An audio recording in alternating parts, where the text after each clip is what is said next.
اس لیے تو سورہ جمعہ میں بھی ہے یا ایھا آمنوا اذا نودی للصلاۃ من یوم الجمعہ، بلاؤ نماز کے لیے، جب تمہیں آواز دی جائے تو آ جاؤ.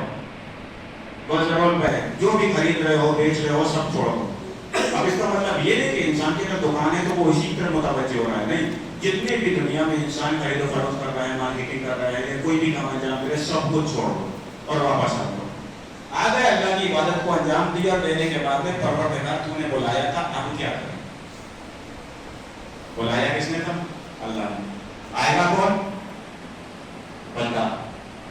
تو جس کی بات کو سمجھتا ہوگا اسی کو بلایا جائے گا اور وہی اس کی طرف کھینچا چلائے گا. ابھی آپ اگر ایک مرغی کو آواز دو گے اپنی زبان میں تو وہ کبھی نہیں آئے گی.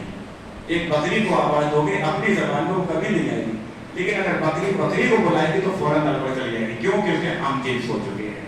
انسان کو آواز دی اذا نودی للصلاۃ، نماز کی طرف آ جاؤ.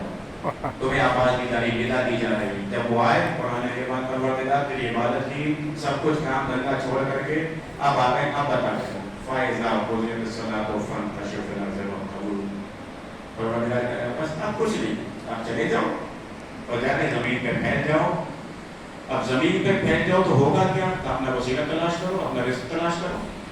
کبھی تو بلاتا ہے کبھی بھیجتا ہے. اب جو ہمارا گھاٹا ہو رہا ہے وہ کہاں سے ہوگا؟ اس کو پورا کون کرے گا؟ اللہ نے کہا اس کی ذمہ داری میری. اگر تو نے کچھ چیز اگر میری وجہ سے چھوڑی ہے تو اس میں برکت اور رحمت نازل کرنا وہ اس اللہ کا کام ہے کہ جس میں تجھے ندا دے کر کے بولا.